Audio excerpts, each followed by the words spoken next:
네, 오늘 장을 명쾌하게 저격해보는 람 기자의 3시 40분입니다. 안녕하세요. MTN증권부 김혜람 기자입니다. 올해 초까지만 해도 90만 원대 주가를 보였던 네이버 주가가 심상치가 않습니다. 오늘 장중에는 72만 원대로 내려앉았었는데요.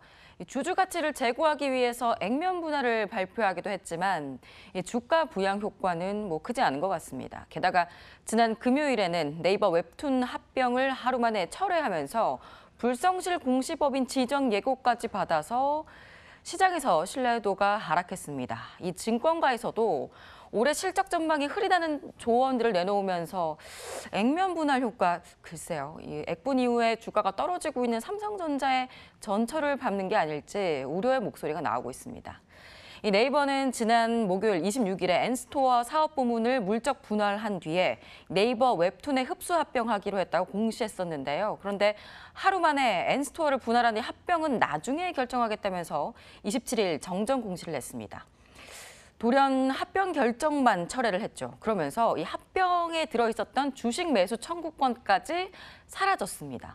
기존의 분할 합병 결정 공시에는 이 합병에 따라서 74만 7,541원의 주식 매수 청구권이 명시가 돼 있었는데요.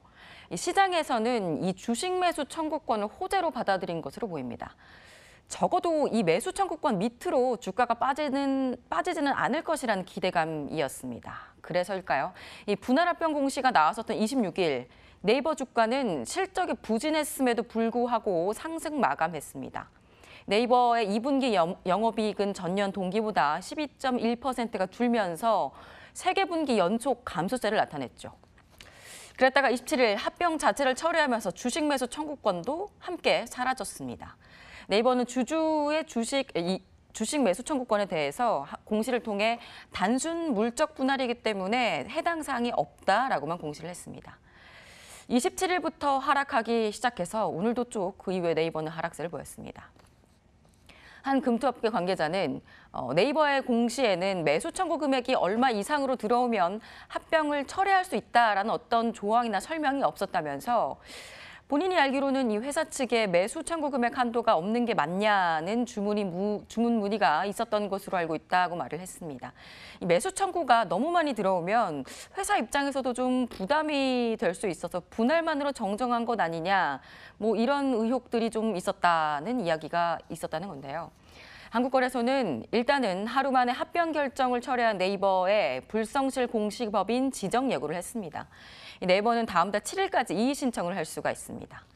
하지만 하루 만에 결정을 번복한 것은 명백한 사실이기 때문에 이의 신청을 하지 않을 것이라는 전망이 좀 더 우세합니다.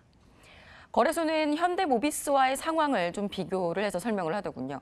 지난 5월 현대모비스가 임시 주주총회를 철회하면서 굉장히 큰 사안을 번복했지만 거래소는 불성실 공시법인 지정 조치를 하지는 않으면서 논란이 됐었는데요. 이에 대해서 거래소 관계자는 현대모비스는 임시주총이 일단 주가를 띄우기 위한 목적이 아니었고 현대차그룹이 철회를 예상하기 어려운 상황이었기 때문에 지정하지 않았다면서 그런데 반면에 네이버는 불가피하게 처리할 수밖에 없는 예외 사유가 인정되지 않았다라고 설명을 했습니다. 그러니까 네이버 내부 요인으로 인해서 합병 철회를 한 것이니까 충분히 예방했거나 예견할 수 있는 상황이었다. 그러니까 불성실한 공시법인이 될 법하다라는 이런 이야기입니다. 거래소 측은 사라진 매수 청구권에 대해서는 매수 청구가 많이 들어와서 부담감으로 인해 합병을 철회했다는 근거는 찾기는 좀 어렵다면서 합병 자체가 철회된 사항으로 보고 있다라고 말을 했습니다. 이의 신청 기간이 지나면 거래소는 7일 이내에 상장공시위원회를 열어서 불성실 공시법인으로 지정할지 또 공시 위반 제재금은 얼마나 부과하게 될지 이런 여부들을 결정하게 됩니다. 불성실 공시법인으로 지정이 되면 네이버는 향후 1년간 공시 전에 거래소의 사전 승인을 받아야 합니다. 지금까지는 꼭 사전 승인을 받지 않았던 그런 공시까지 승인을 받는다는 거죠. 불성실 공시법인 지정은 네이버 같은 대형사가 굉장히 중요한 결정을 하루 만에 번복하면서 시장에 혼란을 줬고 시장에서뿐 아니라 거래소 차원에서 신뢰도가 하락했다는 것 좀 어느 정도 확인했다라는 것을 의미하겠습니다. 네이버는 여기다가 액면 분할을 결정하기까지 했지만 삼성전자의 사례에서 볼 수 있듯이 액분 자체는 펀더멘털과의 연관성이 적습니다. 실제로 네이버 컨퍼런스 콜에서 안재민 NH투자증권 연구원은 이 삼성전자 액분이 큰 역할을 시장에서 못했던 예를 들면서 이 네이버가 현금이 많은 상황에서 무상증자와 같은 다른 방법이 있었는데 액분을 선택한 이유가 뭐냐라고 물었는데요. 네이버 측은 많은 국민들이 네이버 주식에 쉽게 접근할 수 있게 했기 때문에 충분한 의미가 있다라고 본다면서 잉여 현금의 30%를 주주에게 환원한다는 정책의 틀은 바뀌지 않고 있고 이 계획은 적절한 시점에 밝히겠다라고 말했습니다. 역시나 하지만 시장에서는 액분이 주가 상승을 견인할 요인으로 보지는 않았습니다.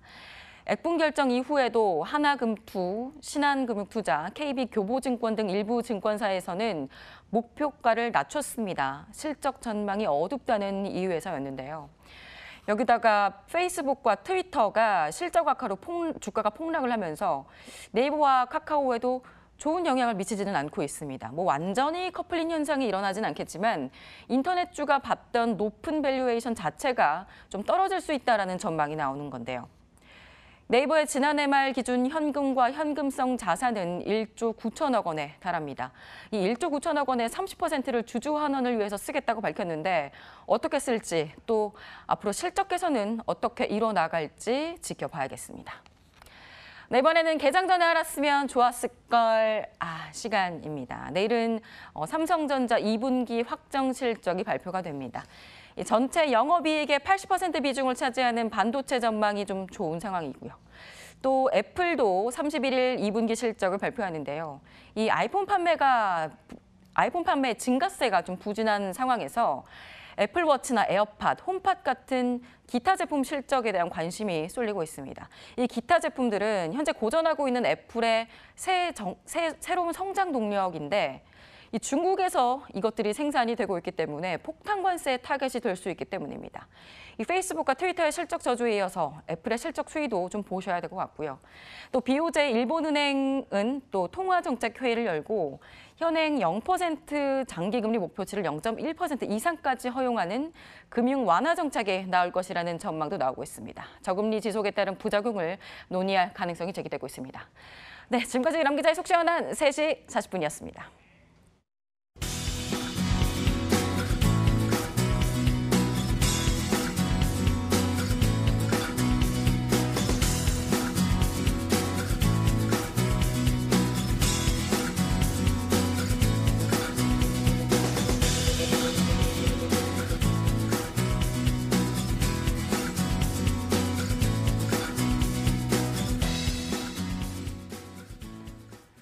폭염이 이어지면서 주변에 보면 만사가 귀찮다는 분들 많으십니다. 더위에 몸도 처지고 기분도 괜히 처지게 되죠. 우리 주식시장도 요즘 분위기 보면 매한가지인 것 같은데요. 비타민 같은 호재가 좀 나와줘야 될 텐데 예정된 이벤트들 잘 지켜보도록 하겠습니다. 내일도 이 시간대 뵙겠습니다. 마감 전략 A+였습니다. 고맙습니다.